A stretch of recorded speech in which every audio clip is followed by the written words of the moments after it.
नमस्कार। भारत की सियासत में एक नया तूफान उठ रहा है और इसकी वजह है एक कानून। लेकिन कहानी में एक बड़ा ट्विस्ट है। चलिए आज इसी की परतें खोलते हैं और समझते हैं कि कैसे एक कानून ने पूरे राजनीतिक समीकरण को उलझा दिया है। कहानी की शुरुआत होती है सड़कों पर गूंजते इन नारों से। पूरे भारत में प्रदर्शनों की एक ऐसी लहर उठ रही है जो सिर्फ एक कानून के बारे में नहीं बल्कि अपने हक की लड़ाई के बारे में है। देखिए, इस पूरे विवाद के केंद्र में है विश्वविद्यालय अनुदान आयोग यानी यूजीसी का एक कानून। यूजीसी ही वो संस्था है जो भारत में विश्वविद्यालयों के स्टैंडर्ड्स तय करती है और इसके एक कानून ने दो बिल्कुल अलग-अलग, एक दूसरे के आमने सामने खड़े आंदोलनों को जन्म दे दिया है। और यहीं पर कहानी में आता है सबसे बड़ा मोड़। विरोध की ये जो नई लहर है, ये एससी, एसटी और ओबीसी समुदायों की तरफ से है। और पता है ये लोग क्या मांग रहे हैं? ये इस कानून को लागू करने की मांग कर रहे हैं, यानी इसके समर्थन में सड़कों पर हैं। ये पहले जो प्रदर्शन हुए थे उससे ठीक उल्टा है। तो चलिए इसे थोड़ा और साफ साफ समझते हैं। कहानी के दो हिस्से हैं। पहला, जब कानून के खिलाफ विरोध हुआ, जिसे कहते हैं कि मीडिया में खूब दिखाया गया। और दूसरा हिस्सा है मौजूदा विरोध का, जो कानून के समर्थन में है, कहीं ज्यादा बड़ा है, लेकिन आरोप है कि इसे मीडिया पूरी तरह से नजरअंदाज कर रहा है। तो सवाल ये उठता है कि आखिर ये नया आंदोलन क्यों हो रहा है? इसकी जड़ें कहाँ हैं? जवाब छिपा है हमारी हायर एजुकेशन में, नौकरियों के कुछ चौंकाने वाले आंकड़ों में। टाइम्स ऑफ इंडिया के एक लेख से लिया गया सिर्फ एक नंबर, बस एक आंकड़ा, इस पूरी तस्वीर को साफ कर देता है। जरा इन नंबर्स पे गौर कीजिए। देश की 45 सेंट्रल यूनिवर्सिटीज में प्रोफेसर के पद पर ओबीसी समुदाय से आने वाले लोग सिर्फ 4% हैं। ज्यादातर ऊंचे पद जनरल कैटेगरी के पास हैं। विश्लेषण के मुताबिक ये आंकड़े साफ साफ एक प्रणालीगत भेदभाव की तरफ इशारा करते हैं। और इसी स्थिति ने, इन्हीं आंकड़ों ने सत्ता में बैठी बीजेपी के सामने एक बहुत बड़ी राजनीतिक दुविधा खड़ी कर दी है। सोचिए, प्लान क्या था और हो क्या गया? एक बड़े वोट बैंक को साधने की कोशिश की गई, लेकिन पासा ही पलट गया। पहले अपना कोर वोटर बेस नाराज हुआ और फिर जब सरकार ने कदम पीछे खींचे तो वो लोग नाराज हो गए जिनके लिए ये कानून लाया गया था। मतलब दोनों ही तरफ से मुश्किल। बीजेपी के लिए ये स्थिति बिल्कुल वैसी ही हो गई है जिसे कहते हैं गले की हड्डी। न निगलते बन रहा है न उगलते। पार्टी अपने पारंपरिक समर्थकों और उस बड़े समुदाय के बीच फंस गई है जिसे वो अपनी तरफ करना चाहती थी।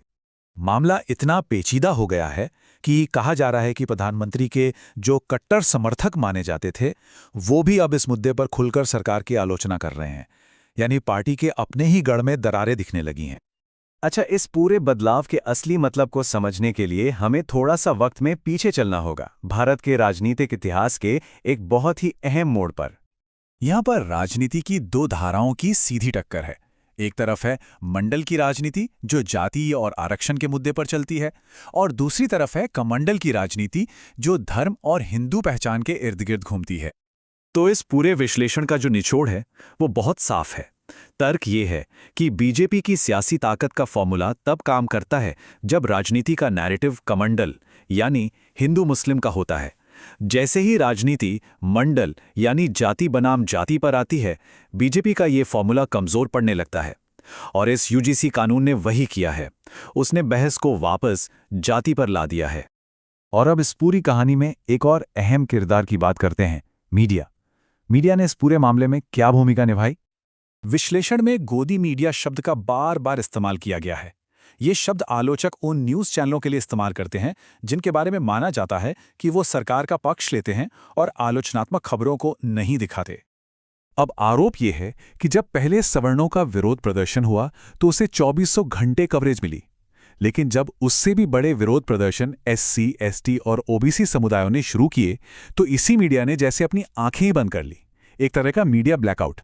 और इस ब्लैकआउट की वजह क्या बताई जा रही है? वजह ये कि मीडिया इंडस्ट्री के न्यूज़ रूम्स में और यहां तक कि मालिकाना हक में भी इन हाशिए के समुदायों का प्रतिनिधित्व ना के बराबर है।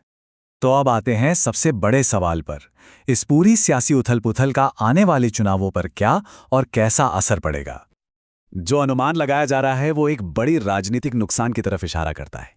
एक तरफ कोर वोट बैंक नाराज है, दूसरी तरफ जिस नए वोट बैंक को जोड़ना था वो भी अब विरोध में खड़ा है। जाहिर है पार्टी के अंदर भी एकता पर असर पड़ा है। और इस पूरे राजनीतिक नफे नुकसान की पहली और सबसे बड़ी परीक्षा उत्तर प्रदेश के 2027 के विधानसभा चुनावों में देखने को मिल सकती है। आखिर में इस पूरी स्थिति को एक पुरानी हिंदी कहावत से समझा जा सकता है। चले थे हरिभजन को, ओटन लगे कपास। मतलब निकले तो थे एक बहुत बड़ा लक्ष्य हासिल करने, लेकिन एक ऐसी राजनीतिक उलझन में फंस गए जिससे निकलना ही मुश्किल हो गया है। और ये सब कुछ हमें एक बहुत ही बुनियादी और बड़े सवाल पर लाके खड़ा कर देता है। क्या जाति का मुद्दा एक बार फिर से भारतीय राजनीति का सबसे अहम और निर्णायक मुद्दा बनने वाला है? तो आज के लिए बस इतना ही। अगली बार फिर मिलेंगे एक और ऐसे ही जटिल विषय की गहराइयों को समझने के लिए।